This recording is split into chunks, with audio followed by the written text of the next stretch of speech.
you got that tempting now and that. Yeah, I was smiling. Hi everyone, thank you for clicking onto my video. My name's Emily. Now today's case is of a serial killer who I personally used to live next door to. Let's just jump into it. Joanna Dennehy was born in August of 1982. She was born near St Albans, Hertfordshire, to mother Kathleen and Kevin Dennehy. During primary school, she was seen to have been doing quite well until she hit her teens, and it all started to go downhill from there.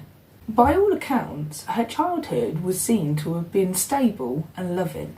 Joanna started to experiment with both drink and drugs and began to make a lot of friends with the wrong sort of people. When she was only 15 years old, she decided to leave home with 20-year-old boyfriend at the time, John Trina. She went on to have a 20-year relationship and 2 children with him. Throughout the relationship, it was believed that Joanna was very selfish and narcissistic. She used to put her needs above everybody, and this included her own children. At this point in her life, she struggled really badly with her drug and alcohol addiction, which led to many fights and arguments with John. She would cut herself with knives and razors.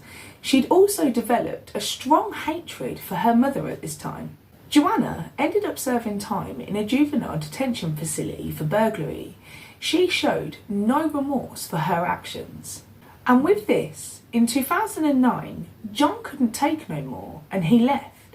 But not before taking both the children and leaving Joanna homeless. She was then in and out of prison, but this was mainly for burglaries. In February 2012, she was arrested and put on the psychiatric unit at Peterborough Hospital. While in there for the 3 days, she underwent psychology testing, where she had been diagnosed with antisocial personality disorder.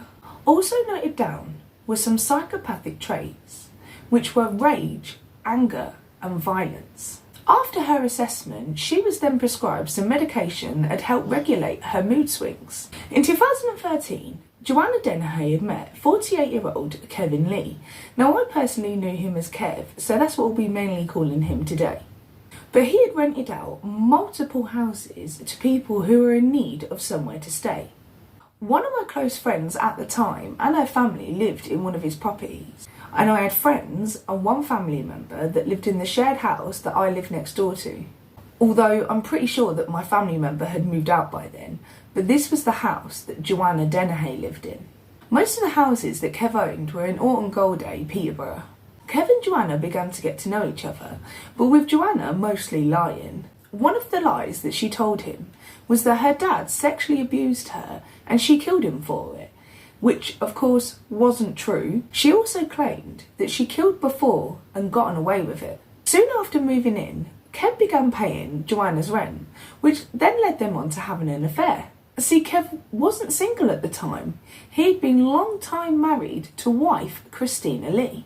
But with that, Kev knew exactly what Joanna was like, and soon after she became his enforcer, and all the tenants that either couldn't or wouldn't pay, which she would be sent in to intimidate them to hand over the money.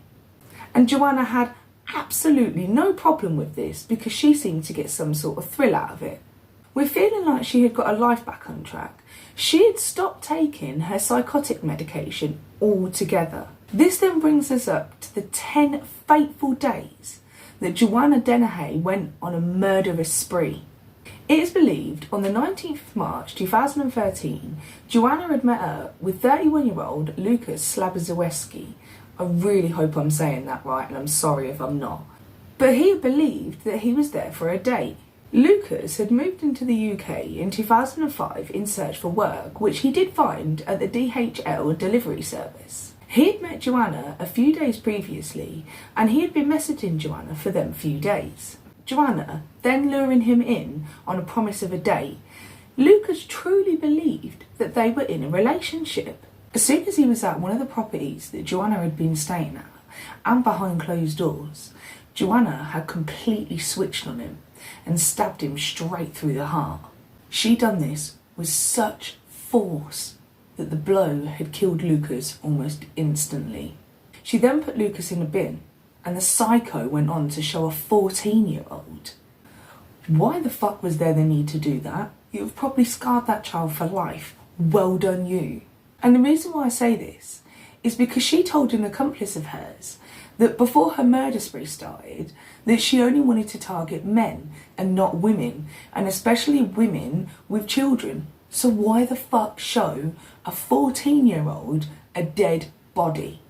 Speaking of her accomplice, this was 47-year-old Gary Stretch, who she had called for help to get rid of Lucas, which he was more than happy to help. They had met each other on parole. Her being the manipulating person that she is, knew that she could get Gary to do exactly what she wanted. He was essentially her bodyguard. With the help of Gary, they both dumped Lucas's body in Thorny Dyke, just 10 miles east of Peterborough city centre. Joanna aspired to be just like Bonnie and Clyde, and she wanted to kill 9 men, and just under a week later, she moved on to her next victim, 56-year-old John Chapman. Now, I personally knew this man. He was such a lovely, kind man who very much minded his own business. He was an ex-war veteran who liked to tell anybody that listened about his stories back then. I remember him telling kids on the street stories, appropriate stories, mind you, but one summer he'd sat outside telling all the children his stories while sipping on a few beers. But John was sadly alcohol dependent, and he drank almost every day. When Joanna had moved in, she had very much made herself known, and this worried John, which he confided into a few friends of his, saying that the new woman that had moved in was nuts. It had been reported that John had accidentally walked in on Joanna while she was in the shared bathroom, causing her to dislike him, and very soon after he told this to one of his friends. This was the last time that John Chapman was ever seen. Joanna Dennehy had gone up to John's room, and it is believed that he'd been sleeping at this time, where she had stabbed him 5 times in the neck and 5 times in the chest, so hard that one blow had broken a breastbone and punctured his heart. He had sadly died as a result of the stab frenzy.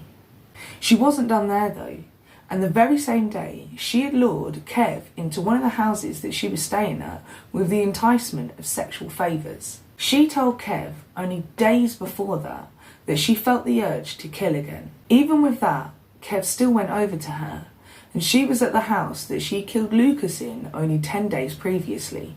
And as soon as he walked through the door and it was closed, she attacked Kev and stabbed him to death. Joanna had called her accomplice Gary Stretch, and this time Leslie Layton. They had put John and Kev's body in a car and travelled all the way to Thorny Dyke, where they had placed Lucas's body only 10 days previously. But only John was left there, as they had a more sadistic plan for Kev. They had travelled up to Newborough, where they had placed Kev's body in the most disturbing position. Dennehy dressed Lee's body in women's clothing and left him positioned in a grotesque and crude manner with his buttocks exposed. Kev's wife, Christina, started to get very concerned after trying to find him at many of his properties. She had then had to phone the police and make a missing person report. The next day, on the 30th of March, police had visited her and told her that a body had been found, but she just knew this was Kev. She had this gut feeling that it was. Police had also found Kev's burnt out car. Christina had given police Joanna's number, but this proved to be more useful than what she realised. It gave them a chance to track Joanna's phone, and it had been found that her IP address had been in the same place that Kev's burnt out car was. Police soon managed to track down and interview Leslie Layton. Now at first he was saying that he knew nothing, but after a while he had cracked, and he had told them that Joanna and Gary was on the run and had gone east but had probably come west. Now with that, police had got a search warrant out for them. The pair had made their way to Norfolk, where they burgled a house and then went on to Hereford to sell the items that they stole to fund the getting the fuck out of Dodge. They then went on to burgle another property in Hertfordshire. They sped away from there and made a stop just 20 miles outside Hereford. There they had picked up Mark Lloyd, and he had joined the pair on their murderous rampage. 4 days after the murder of John and Kev, Joanna had said that she had felt the urge to kill again. And on the 2nd of April 2013, Joanna and Mark had gone into a shop where she is seen on CCTV pointing a knife at the cashier. Just 10 minutes later, She then attempted to take the life of her fourth victim, and this was 63-year-old retired firefighter Robin Barisa. She had seen him walking his dog when she had said, "I want his dog, stop the car." So Gary stopped and she got out. She approached him and said, "I want to kill you, I'm going to hurt you, I want to kill you." This was just before she stabbed him multiple times in the back. Robin had thought he'd been punched, but when he turned round, he see this 5-inch lock knife that Joanna had been using to stab him, and Joanna covered in his blood. Robin then collapsed. Joanna, calm as ever, just walks away from him and gets back in the car, without the dog, mind you, and she says, "Come on, let's go and find somebody else to kill." She had then left him there to bleed to death. Well, that's what she thought, because Robin had managed to get up and walked the half-mile trip home where emergency services had been called. Robin said, "All I could think about was getting home to my Pam. My house was uphill and I passed the doctor's surgery on the way, but I was determined to see my wife." Robin and his wife Pam had only just celebrated the 36-year anniversary the night before. Robin was then airlifted to Queen Elizabeth Hospital in Birmingham, where he spent 5 days on the intensive care unit. And although it's taken him quite a while to come to terms with what's happened, he has the help of his son and daughter, and they have him alive. He had survived that psycho bitch. And as you all know, Joanna wasn't done there, and she got back in the car and was on the hunt for her next victim. But not before taking a fucking selfie first. But only 10 minutes after she attacked Robin, she then attacked her 5th and final victim, and this was 56-year-old John Rogers. She had seen John walking his dog, and again, she wanted it. So she told Gary to stop, and when he did, she got out and stabbed him multiple times, and when he collapsed, she stole his fucking dog. He thought that it was someone just trying to mess around, thinking it to be a neighbour or a friend just trying to have a laugh. But when he turned round and see a woman, he was completely confused. He went on to say, "She kept on stabbing me in the chest and was forcing me backwards down the slope. I was worried about falling backwards and hitting my head, and I let go of the dog lead, but Archie didn't run away." Joanna had stabbed John more than 30 times. It had even been reported that when she had walked away, she had licked John's blood off the knife that she used to stab him with. What an absolute psycho. John was found by a passing woman who saved the day. She had called the emergency services where he had been taken to Hereford Hospital before being airlifted to Queen Elizabeth Hospital. John had lost a lot of blood and both his lungs were punctured, where he underwent 6 hours of surgery. He spent 5 days on the ITU, followed by a further 5 days in the ward, before being discharged home. He had thankfully survived this maniac, but he didn't escape the misery that she had put him through. John didn't leave his flat for an entire week after he returned home from hospital. I mean, who can blame him? He had also suffered many nightmares after this as well.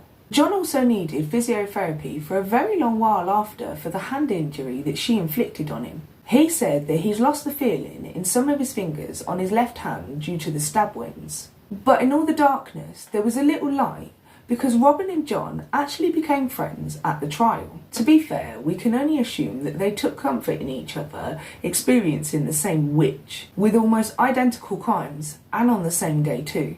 Thank God they had each other though, because it's hard to talk about something with someone that doesn't understand what you've physically been through. Oh, and just for the people that was wondering about John's dog, a neighbourhood friend had actually found Archie and returned him back to John. Police had interviewed them very quickly, where they had given the same description of Joanna Dennehy.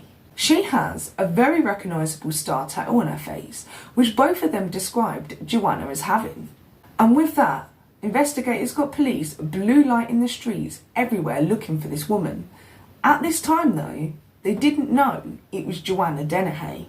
But their rampage came to an end when Joanna and Gary had been caught in Newton Close in Hereford. 2 police officers had passed their car and seen Joanna just chilling in the back seat talking to the dog, of all things, after fatally stabbing 2 people.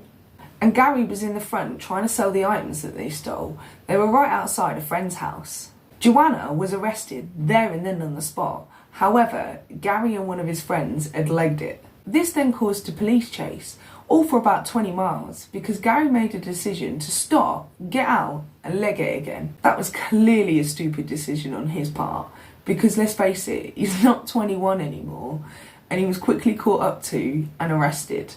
And when the cuffs were being put on him, he said, you've arrested me, Joe and I would have been the next Bonnie and Clyde. What a complete tool. If only they received the end that Bonnie and Clyde met. Poetic justice that would have been. Joanna had been taken to Hamford police station, where she just thought it was all fun and fucking games. Joanna Dennehy. So you're arrested on suspicion of attempted murder and murder. Okay? Would you be cured if you got for attempted murder and murder? Yeah, I was just wondering. I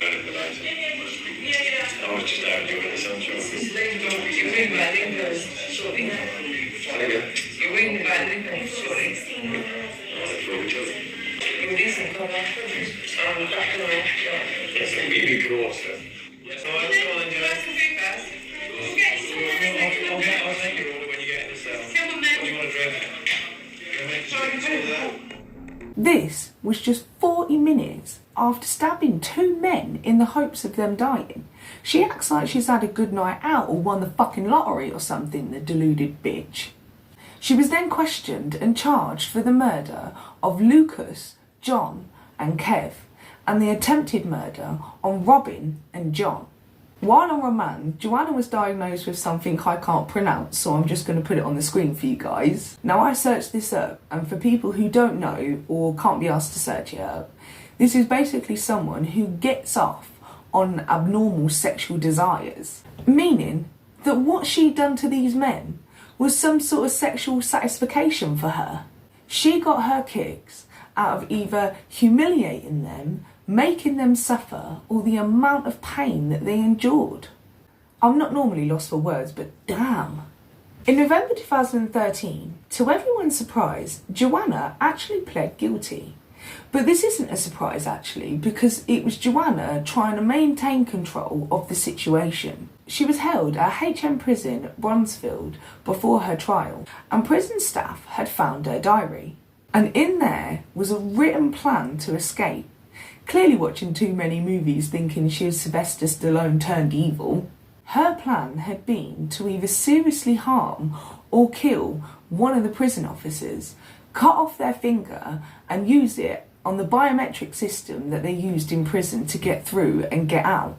Because of this, Joanna was put in solitary confinement from September 2013, this was before her trial, right through to September 2015, which was after her trial. Joanna had put through a claim that her human rights were being violated, but the High Courts just rejected it. They argued that isolation was necessary due to the nature of her offence and the fact that she had planned to escape and take another life. She's obviously on another fucking planet. You're human rights, woman. What about the 3 men that you killed and the 2 men that you attempted to kill? Where the fuck are their human rights? But the day for justice for all these men came on the 28th of February 2014, where Joanna had been sentenced to a whole life prison sentence. The trial judge had ordered that Joanna should never be released due to the premeditation of each murder. And as of 2014, Joanna had been one of the 3 women that had been sentenced to a whole life sentence. And these were Myra Hindley and Rosemary West. Speaking of Rosemary, Joanna had moved to Low Newton Prison in 2019. And as soon as she arrived, she threatened to kill Rosemary West. And let's face it, she ain't no spring chicken anymore, and she had to be moved. I also just wanted to mention Joanna's other victims that I feel are so easily overlooked, and they are her children. They lost out on a mother, and as much as we can sit here and think, well, you know, they didn't really miss out because of the type of person that Joanna was, but 2 small children didn't have a mother, only to find out that not only did she murder 3 people, but attempted to take 2 more and had plans to take 9 in total. We may look on the outside in thinking, wow, what a waste of space. But what must have her two daughters must have been thinking, especially finding this out? I also just wanted to chuck my 2 pence in on the only encounter that I actually had with this psycho. Thank fuck, knowing what she actually did to these men, I didn't want any more encounters with her. But it's when my son's dad's family, who I was living at the time, and the neighbours had a street party. It was for something I can't quite remember. Anyway, she came out of the house that she had killed John Chapman in and started having a go at all the men that were out there. One of my friends, who is a male I might add, started to have a go at her back and call her colourful names. Myself and a few neighbours had split this up, to which she actually did go back into her house and we just carried on what we were doing. Not very exciting, but the fact that we later found out that she went round targeting men, one of them being right next door to us, kind of made us feel lucky that she didn't kick off even more that night and went in. But in all honesty, we were having a street party that night and there would have been too many witnesses, plus there was children there, so kind of glad that she walked away. But yeah, that's it guys. What's your thoughts? What's your opinions? I'd love to hear them down below in the comment box. I'm personally glad that she's been locked away for the rest of her life, which is nothing less than she deserves. I hope that Lucas, John and Kev all rest in peace. I also hope that Robin is doing okay and has managed to get some part of his life back after this fucking animal attacked him. But sadly, John Rogers had died on the 21st of November 2014. May he rest in peace. Anyway guys, I hope you've enjoyed this video, and until next time, bye!